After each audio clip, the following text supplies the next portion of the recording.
Perkenalkan, nama saya Muhammad Ramadan dari Prodi Program Studi Ilmu Komunikasi Universitas 17 Agustus 1945 Jakarta. Saya akan mempresentasikan manajemen public relation yang berjudul Perusahaan Ojek Online Indonesia pada kasus kecelakaan ojek online Wheels dalam menjaga citra perusahaan. A. Analisa kasus. Krisis yang dialami oleh organisasi perusahaan secara tidak langsung dan memberikan pengaruh terhadap hubungan dengan stakeholder. Dampak krisis terhadap perusahaan tersebut bias mengelola krisis dengan baik atau biasa disebut krisis manajemen. Kemampuan perusahaan dalam menghadapi dan mengelola krisis dapat dipersiapkan dengan membuat perencanaan pengelolaan krisis manajemen plan. Dengan kata lain, di saat mengalami krisis, perusahaan seharusnya menjaga komunikasi dan proaktif dengan berbagai stakeholder. Perencanaan pengelolaan krisis yang dimiliki perusahaan menjadi pedoman utama agar komunikasi yang dilakukan mampu memberikan pemahaman bagi pemangku kepentingan sehingga hubungan baik bias dipertahankan. Namun pada kenyataannya masih banyak perusahaan panik menyusun strategi dan teknik komunikasi krisis di saat krisis itu terjadi. Komunikasi krisis dalam menjaga manajemen krisis dalam perspektif public relation dibagi menjadi 3 fase, yaitu 1. Pre-crisis phase, 2. Crisis response phase, dan fase terakhir yaitu post-crisis phase. Dan yang pertama, pre-crisis phase. Fase pada krisis ini adalah fase sebelum terjadinya krisis. Selain itu, pada fase ini bagaimana ojek online Indonesia berkomunikasi dengan stakeholder untuk membangun persepsi positif untuk menciptakan citra baik perusahaan. Dari hasil pengamatan peneliti ditemukan bahwa dalam fase pra-krisis sebelum terjadinya krisis yang disebabkan oleh kecelakaan pengendara ojek online Wheels, melalui website resminya ojek online juga menyediakan layanan pelaporan jika pengendara ojek online Wheels mengalami kecelakaan dalam bentuk formulir yang dapat diisi dan dikirim langsung untuk ditindaklanjuti oleh perusahaan. Langkah edukasi yang dilakukan oleh ojek online mengenai ojek online Wheels dan penggunaannya cukup baik, namun menurut peneliti masih kurang optimal, khususnya bagi kaum muda yang sangat minim kepeduliannya terhadap taat aturan dan keselamatan berkendara. Kedua, krisis response phase. Fase ini terjadi tahap paling krusial karena pada tahap ini dibutuhkan strategi komunikasi yang sangat tepat saat terjadinya krisis. Selang beberapa waktu setelah peluncuran dan edukasi terkait ojek online Wheels ini, tepatnya pada tanggal 10 November 2019, terjadi kecelakaan yang menyebabkan pengendara ojek online Wheels meninggal dunia. Bahkan kecelakaan yang memakan korban jiwa ini menjadi krisis perusahaan. TJ Tam langsung memberikan klarifikasi pada media dan ucapan bela sungkawa terhadap korban. Segenap manajemen ojek online menyesali kejadian ini dan turut berduka cita bagi keluarga dan rekan yang ditinggalkan. Namun mereka juga bergerak cepat untuk menghubungi keluarga korban untuk memberikan dukungan dan bantuan serta menjadikan prioritas yang harus diutamakan.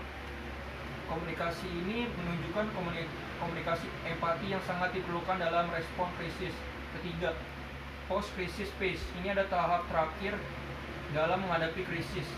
Dalam tahap ini dapat dilihat bagaimana perusahaan belajar dan mengambil tindakan untuk perusahaan membangun dan mempertahankan reputasi kembali. Pada tahap ini, ojek online telah menyesalkan permasalahan terkait kecelakaan yang terjadi. Untuk mempertegas aturan berkendara yang aman menggunakan ojek online Wheels akan memberi sanksi kepada pengguna yang masih melanggar.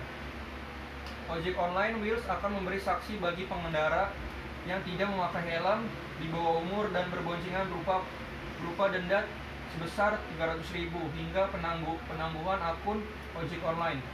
Khususnya ada fase pasca krisis ini menunjukkan bahwa perusahaan melakukan tindakan corrective action, yaitu berusaha untuk memperbaiki dan menjaga citra mereka agar kembali baik seperti sebelum krisis dengan cara menjanjikan pelayanan dan pemberian sanksi tegas kepada pengguna yang melanggar aturan.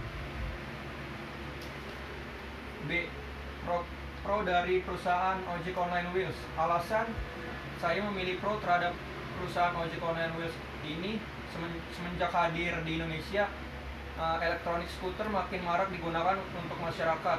Hal ini tersebut didasari karena e-skuter lebih ramah terhadap lingkungan serta memiliki kesenangan tersendiri bagi penggunanya.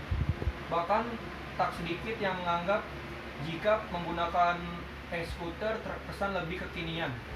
Selain itu, survei tersebut juga 75% responden menyatakan ojek online wheels dapat meningkatkan persepsi terkait kota yang ramah lingkungan, inovatif, dan menyenangkan. C. Program kerja PR dalam menghadapi krisis perusahaan ojek online wheels Indonesia berdasarkan peran dan fungsi manajemen PR. 1. Planning atau perencanaan. Bergerak maju dan membuat ojek online Indonesia menjadi layanan tumpangan yang aman bagi siapapun.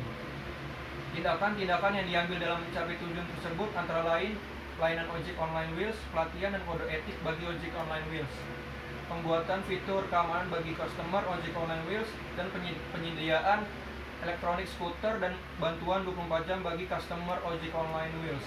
Kedua, organizing atau perorganisasian.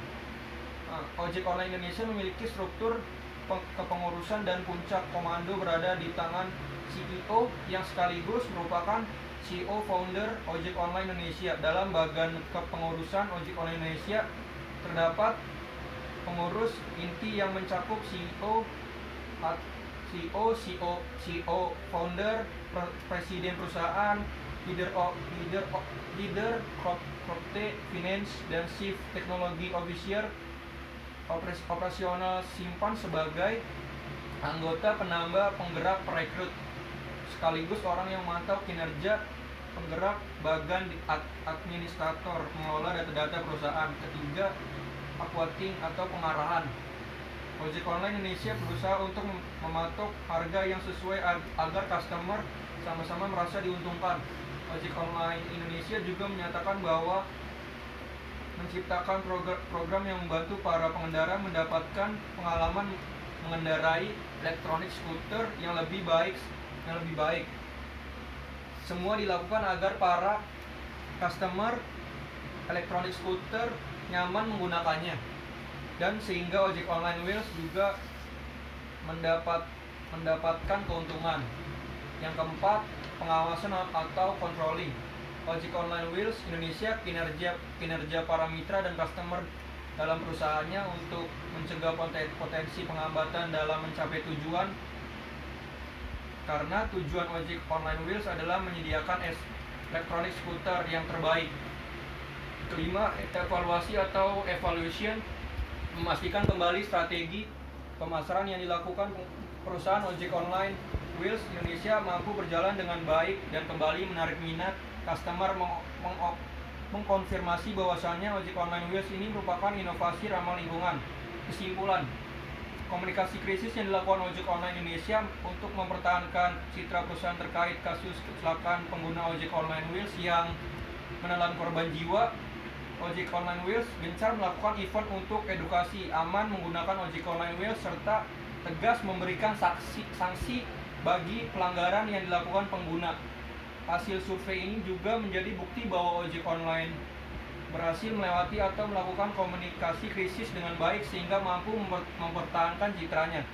Sekian presentasi dari saya, terima kasih.